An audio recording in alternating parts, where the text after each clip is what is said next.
आप राजनीति में भाई साहब बोलिए। लेकिन चूंकि ये चर्चा का विषय भी रीड है तो मुझे लगता है हमको बिल्कुल केंद्रित करना उसी पर रहना चाहिए। ठीक है। देखिए 5 बार स्थगित करने के बाद फाइनली 3.25 साल के कार्यकाल में सरकार ये एग्जाम है इसको 26 सितंबर को कंडक्ट कर पाई। आप देखिए बेरोजगारों की 16 लाख से ज्यादा की फौज इस सरकार ने खड़ी करके रखी। अगर ये सरकार टाइम पे एग्जाम करा लेती तो शायद इतनी बड़ी फौज खड़ी नहीं होती। ठीक है। और दूसरी बात देखिए, अगर हम 24 तारीख से जो 26 को एग्जाम हुआ और 24 तारीख से लेकर के आज तक की अगर खबरें देखें तो रोज ऐसी खबरें आती कि इतने लोग इसमें गिरफ्तार हुए। कल भी कुछ गिरफ्तारियां हुई पुलिस कर्मियों के दोषा में। अभी तक टोटल 50 से अधिक लोगों को गिरफ्तार किया जा चुका है। ठीक है। और जेपी भाई ये प्रश्न चिन्ह लगाया जा रहा है कि ये पेपर लीक हुआ है या नहीं हुआ है। तो मुझे आप बताइए कि पेपर 10 बजे प्रारंभ होना था, 8:32 पर एक पुलिसकर्मी के मोबाइल पर पेपर पूरा पाया गया। पेपर भी वही पाया गया जो हुआ प्लस उसकी आंसर की पाई गई। और ये मुख्य आरोपी नहीं है, इससे ऊपर 1-2 आदमी और हैं। जो मुख्य आरोपी बत्ती लाल है वो जो कि कांग्रेस का अपने आप को कार्यकर्ता बताता है। ये तो आप बोलना ना, आपका मौका आएगा आप बोलना। हम तो कह रहे हैं कि भाई वो अपने आप को सोशल मीडिया पे कांग्रेस का कार्यकर्ता बताता है। साथ में वहां का जो स्थानीय विधायक अशोक बैरवा जी वो उसको एक राजकीय विद्यालय में अपना विधायक प्रतिनिधि बनाते हैं। अच्छा। वो अभी तक फरार है। आप देखिए मुख्य आरोपी तक सरकार अभी तक पहुंच नहीं पाई है। जब मुख्य आरोपी को पकड़ा जाएगा तब ये पता पड़ेगा कि उसको पेपर कहां से प्राप्त हुआ। तो सबसे पहले तो जो जांच एजेंसी उनके लिए चुनौती है, इसका रिजल्ट निकालना तो एक अलग बात है। आपके लिए सबसे बड़ी चुनौती है कि आप उसको पकड़ें और दूध का दूध और पानी का पानी करें। अब आशीष जी मेरे एक सवाल का जवाब दे दीजिए। देखिए इसकी जो आप लोगों ने वैसे सीबीआई से बेहतर जांच कर ली है, जिस तरह के तथ्य आप अभी तक लेकर के आए हैं उससे लगता है। दूसरी बात यह है कि इसमें दूध का दूध और पानी का पानी तो अदालत में होना है। राजनीतिक मंचों पर आप लोग जो करना था कर चुके हैं और उसी को लेकर हम बहस कर रहे हैं। मैं अदालत फैसला तो अदालत को करना है। लेकिन मुझे समझा दीजिए आशीष जी कि 2021 की रीट भी यहाँ से निकलकर अदालत में पहुंच रही है। रिजल्ट कब आएगा, अदालत का डिसीजन कब आएगा पता नहीं। लेकिन 2018 की नीट भी 2018 की फरवरी में हुई थी और अगस्त में उसका रिजल्ट आया था। इन्हीं आरोपों के साथ वही अदालत के चक्कर लगे थे। तब आरोप लगाने वाली कांग्रेस थी, तब जवाब देने वाले आप थे। तो क्या फर्क है? देखिए एक मिनट जेपी भाई, मुझे लगता है आपने बहुत अच्छा पॉइंट रेज किया है। हमें दोनों सरकारों के कार्यकाल की तुलना करनी चाहिए। 2013 से 2018 का जो हमारा कार्यकाल रहा उसमें हमने 2 बार एग्जाम कंडक्ट कराया। 2015 में कंडक्ट कराया, 2017 में कंडक्ट कराया। जो 2015 में कंडक्ट कराया उसमें हमने 15,000 लोगों को नौकरियां दी। जो 2017 में हमने एग्जाम कंडक्ट कराया उसमें 57,000 लोगों को नौकरियां दी। और जेपी भाई आपको याद होगा कि किस तरह से चुनाव के पहले हमने जो है ऑर्डर जारी कर दिए थे और कांग्रेस पार्टी इलेक्शन कमीशन पहुंच करके जो नियुक्तियां जो हमने जारी की थी उसको रुकवाने का काम भी किया इस सरकार ने, इस कांग्रेस पार्टी ने। तो जनता को बहुत अच्छे से लग रहा है। और जेपी भाई मैं आपको बताना चाहता हूं कि भारतीय जनता पार्टी का जो कार्यकाल थे उसमें 1,66,000 तो हमने शिक्षा विभाग में नौकरियां दी, लोगों को अपॉइंटमेंट दिया है। ये सरकार अभी तक 3.25 साल के कार्यकाल में 10,000 लोगों को नौकरियां भी नहीं दे पाई है। और एक एग्जाम जो इन्होंने 5 बार स्थगित करने के बाद कंडक्ट कराया उसको वो भी विवादों के घेरे में। और ये एकमात्र ऐसा एग्जाम नहीं है। आप देखिए कि ऐसे अगर मेरी याददाश्त ठीक है ना है तो आपके 13 से 18 के कार्यकाल में ना कोरोना आया था, न कोरोना की दूसरी लहर आई थी और ना 17-18 महीने आपको इंतजार करना पड़ा था कि घरों से निकले भी कि नहीं निकले। ये सच्चाई नहीं है क्या आशीष जी? चलिए खैर ये आप दोनों का आपस का विषय हो सकता है। हम तकनीकी बात पर आते हैं। याचिकाकर्ता के जो वकील हैं राम प्रताप सैनी जी हमारे साथ। सैनी जी, अदालत में तो वार पलटवार आरोप प्रत्यारोप तो चलते नहीं है, वहाँ तो तथ्य चलते हैं। तो क्या तथ्य लेकर गए हैं आप वहाँ जिनसे आपको लगता है कि रीट पर सवाल आप उठा सकते हैं जायज तरीके से, विधिक रूप से? राम प्रताप जी, इसमें जो गंगापुर सिटी में FIR दर्ज हुई, यहाँ जयपुर में 3 थानों में FIR दर्ज हुई हैं। इन सभी FIR में प्राइमा फेसा जो FIR दर्ज हुई उसमें ये तथ्य स्वीकार किया FIR में कि पेपर आउट हुआ है। उसी को हमने आधार बना के राजस्थान हाईकोर्ट में याचिका लगाई। प्रत्येक नागरिक का ये अधिकार है, प्रत्येक विद्यार्थी का ये अधिकार है कि जो एग्जाम हो वो पारदर्शी हो, उसमें कोई बेईमानी नहीं हो। जिन लड़कों ने या जिन अभ्यर्थियों ने मेहनत की है उन्हीं का नंबर आना चाहिए। पैसे देके पेपर आउट करके यदि अभ्यर्थियों की पोस्टें खत्म की जाएंगी, पैसे वाले पेपर लीक करके पेपर लेके यदि वो एग्जाम में सफल हो जाएंगे तो वो ये काम आगे नौकरी लगने के बाद भी यही करेंगे जो इन्होंने पहले किया है।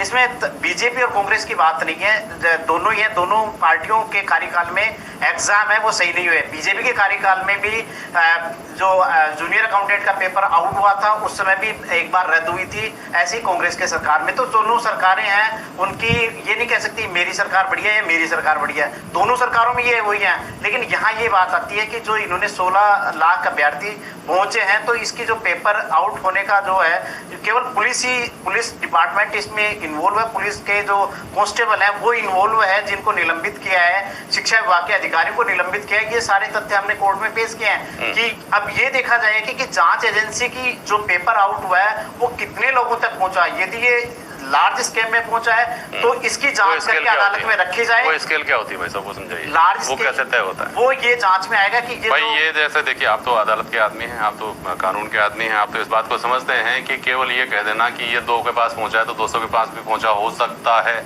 पे तो अदालत चलती ही नहीं है। आप ये बताएंगे अगर या जांच एजेंसी बताएगी कि 2 के पास, 4 के पास पहुंचा, 40 के पास पहुंचा, 100 के पास पहुंचा। ये प्रश्न पत्र का ऐसा नहीं था कि टोटी खोल करके 2 आदमियों ने कटोरे में उसको लूट लिया और ले जाकर के अपने घर पे पहुंचा दिया। आज के जमाने के अंदर टेक्निकल टीम है।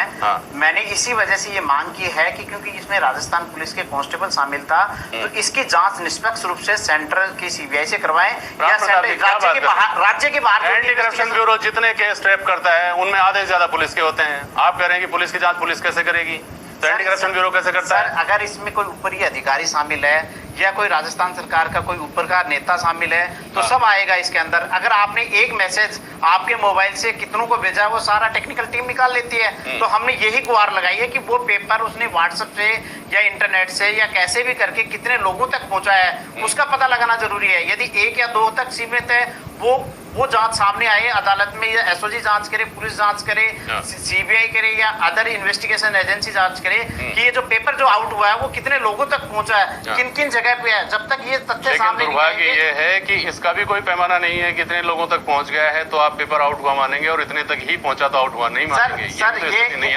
ऐसा केस पहले आ चुका है जिसके अंदर पहले सर जिसके अंदर एसओजी ने ये माना कि पेपर आउट हुआ है, पेपर रद्द हुए हैं। ठीक है, ऐसे पहले आ चुके हैं, इसलिए हमने रिट लगाई कि ऑनरेबल कोर्ट के यहाँ पहले 2 बार हो चुका है। आर तिवारी जी, जो सवाल राजनीतिक तरीके से उठाए जा रहे हैं उनमें जो तथ्य रखे जा रहे हैं उन तथ्यों पर बात कर लेते हैं। आपको मुझे लगता है कि उन तथ्यों के जवाब दे देने चाहिए थे या उनको खारिज कर देना चाहिए था तो बात खत्म हो जाती। पहली बात, क्या ये 2 के अलावा तीसरे आदमी के पास पेपर गया? जो डमी कैंडिडेट थे जो अलग अलग जगहों पर छुपा कर लेकर गए थे, जिनको आपने मुन्ना भाई कहा, वो सब छोड़ दीजिए, हम तो पेपर आउट होने की बात कर रहे हैं। 2 घंटे पहले जहाँ पेपर आया 2 आदमियों के अलावा क्या तीसरे आदमी के पास गया या नहीं गया? जांच एजेंसी उसे ये क्लियर करवा देना नहीं चाहिए था क्या? दूसरी बात, जो भाजपा आरोप लगा रही है वो ये कह रही है कि पिछले रीट के आयोजन से 5 दिन पहले रिकॉर्ड संख्या में ब्रॉडबैंड कनेक्शंस हुए। 3 ब्लैक लिस्टेड जो स्कूल्स थे उनको क्या 2 दिन पहले बोर्ड अध्यक्ष की और जयपुर में किसी से मुलाकात के बाद में उन पे सेंटर्स खोले गए कि नहीं खोले गए? और जयपुर में क्या निजी व्यक्ति को दूसरे जिलों में एडीएम लगाए गए थे, उनके बजाय जयपुर में निजी व्यक्ति को लगाया गया क्या डिस्ट्रिक्ट कोऑर्डिनेटर? ये तथ्य थे, बाकी सब राजनीति थी। तथ्यों का जवाब दे दिया जाता और संतोषजनक तरीके से दे दिया जाता, राजनीति को पनपने का मौका नहीं मिलता। तिवारी जी बोलिए। जेपी साहब, ये झूठ के पुलिंदे के सिरमौर हैं भारतीय जनता पार्टी वाले। अच्छा, ये किरोड़ी लाल जी मीणा के पास में जब सारी सूचनाएं हैं तो भारतीय जनता पार्टी के नेता जयपुर के अंदर पूरा भारतीय जनता पार्टी का प्रदेश कार्यालय रात को 5 लड़कों के साथ में बैठ करके उस धरने पर बैठे थे। जयपुर के चुने हुए लोकसभा के सांसद रामचरण बोरा तो नहीं गए, जयपुर के 3 जीते हुए विधायक तो नहीं गए, आप ऐसी बात ये खुद आशीष चतुर्वेदी जी तो नहीं गए। ये पुराण बोलना तो देखिए बहुत भारी पड़ जाएगा कि किसके आयोजित धरने में कौन सी पार्टी में कौन कौन लोग पहुंचते हैं। पिछले 1 महीने का घटनाक्रम आपके यहाँ का निकाल के दिखाऊंगा मैं कि आपके यहाँ किसने आयोजन किया और उसमें कितने लोग पहुंचे। जेपी साहब, मेरी बात, किरोड़ी लाल मीणा कह रहे हैं कि तार लक्ष्मणगढ़ से जुड़े हुए हैं, ये तार सीएमआर से जुड़े हुए हैं। अरे भाई, अगर आप में इतनी बड़ी ताकत तो आप नाम दो ना। वो कह रहे हैं कि अगर ऐसा नहीं होगा तो वो पद से इस्तीफा नहीं देंगे। वो कह रहे हैं अगर जांच में अगर सही पाया गया तो मैं मेरी बात वापस ले लूंगा, और अगर लक्ष्मणगढ़ से जुड़े हुए हैं और सीएमआर से जुड़े हुए हैं जांच हो, ये तथ्य नहीं है।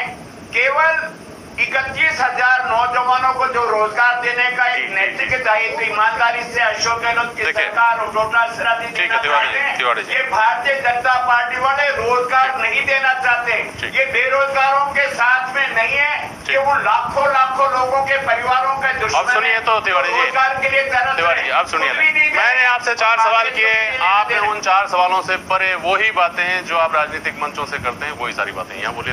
आप सुनिए, अवधेश ठाकुर जी, आप सुनिए, अरे फिर मत कहिए, राजस्थान के अवधेश ठाकुर जी, देश में साख है। सुनिए। अशोक राठौर जी, जी, तिवारी जी सुनिए ना, तिवारी जी।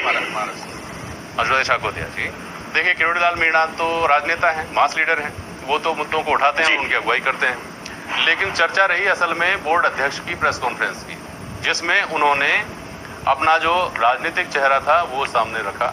कोई रोका टोकी, कोई टोका टोकी की बात सामने अपेक्षित थी या नहीं थी?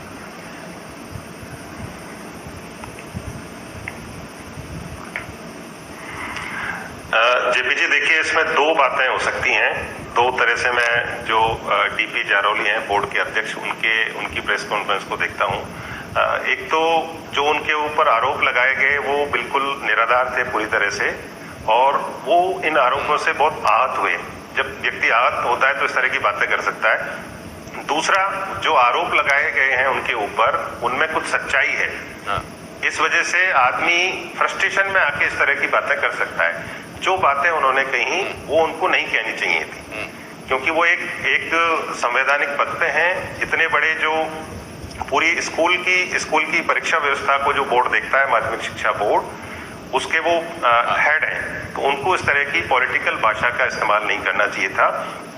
इस पूरे मामले में एक बात स्पष्ट है कि पेपर लीक हुआ है, और इसको स्टैब्लिश किया है खुद एसओजी ने। एसओजी ने ही उन लोगों को पकड़ा है, एसओजी ने ये बताया कि पेपर लीक हुआ है। वो पेपर यदि इतने लोगों के पास पहुंच गया है जिनको ट्रेस करना किसी भी जांच एजेंसी के लिए मुश्किल नहीं है, तो पेपर 100% आउट हुआ है, और फिर परीक्षा रद्द करने के अलावा और कोई विकल्प नहीं बचता है। जो डॉक्टर किरोड़ीलाल मीणा ने, बीजेपी ने नहीं, डॉक्टर किरोड़ीलाल मीणा ने जो तथ्य सामने रखे हैं वो कोई पॉलिटिकल स्टेटमेंट नहीं है, कोई पॉलिटिकल आरोप नहीं है, उसमें फैक्ट है बाकायदा। उन फैक्ट्स का जवाब या तो सरकार दे, या जिस एजेंसी ने एग्जाम कराए हैं उस एजेंसी को, माध्यमिक शिक्षा बोर्ड के अध्यक्ष को, जिन्होंने इतनी लंबी चौड़ी बातें कही थी, उनको इन तथ्यों के ऊपर जवाब देना चाहिए कि इन तथ्यों में कितनी सच्चाई है, या वो निराधार है पूरी तरह से, जवाब देना चाहिए। क्योंकि ये सिर्फ एक परीक्षा के आयोजन का मामला नहीं है। जो पूरे के पूरे बेरोजगार हैं, युवा हैं, उनके बीच में यदि ये संदेश चला जाता है कि जो नौकरी है वो तैयारी करने से नहीं मिलती है, इस तरह से पेपर खरीदने से, कोई सेटिंग बिठाने से मिलती है, तो मेरे हिसाब से ये पूरी युवा पीढ़ी के लिए बहुत दुर्भाग्यजनक स्थिति होगी। बिल्कुल ठीक बात है। आशीष जी, बहुत संक्षेप में जवाब दीजिएगा, समय खत्म हो रहा है। अदालत में इस मामले के चले जाने के बाद इसका हल अब अदालत के परिसर से ही निकलेगा, या आपका संघर्ष सड़कों पे अभी भी जारी रहेगा? आशीष जी। देखिए, भारतीय जनता पार्टी एक राजनीतिक दल है जो जनता के मुद्दों से सरोकार रखता है, तो निश्चित रूप से ये जो राजस्थान के बेरोजगार हैं उनमें, मैं अभी अवधेश जी को भी सुन रहा था जैसे वो कह रहे थे, देखिए जेपी शर्मा जी, अगर एक भी अभ्यर्थी नॉन डिजर्विंग होते हुए पैसे के बल पे अगर नियुक्ति लेता है, तो आप देखिए कहीं ना कहीं वो डिजर्विंग का जो मेरिटोरियस स्टूडेंट है उसी का तो स्थान खा रहा है। तो भारतीय जनता पार्टी जो प्रदेश के बेरोजगार हैं उनके साथ खड़ी हुई है और चाहती है कि इसका अगर परिणाम निकाले सरकार, तो पहले ये इंश्योर करे कि जितने भी लोगों के पास पेपर। हाय दोस्तों, अगर आप किसी भी एग्ज़ाम की तैयारी करना चाहते हैं तो आज ही अनअकैडमी लर्निंग ऐप को डाउनलोड करें। यहाँ पर एक पुलिस कांस्टेबल का बेस शुरू हुआ है, योद्धा जो 1 अक्टूबर से स्टार्ट हो गया है, प्रज्ञा है जो आरएस प्रीलिम्स का है वो 4 अक्टूबर से स्टार्ट हो गया है। इसके अलावा दोस्तों विजय है आरएस का, और मेंस का प्रीलिम्स का वो 6 अक्टूबर से स्टार्ट हो गया है। एक विकास है दोस्तों जो वीडियो का, जो ग्राम विकास अधिकारी की एग्ज़ाम है उसका है। तो दोस्तों आज ही अनअकैडमी लर्निंग ऐप को डाउनलोड कीजिए और बेहतरीन ऑफर पाइए, प्लस का सब्सक्रिप्शन लीजिए, कोड यूज़ कीजिए EDUGURUJI, EDUGURUJI। धन्यवाद दोस्तों।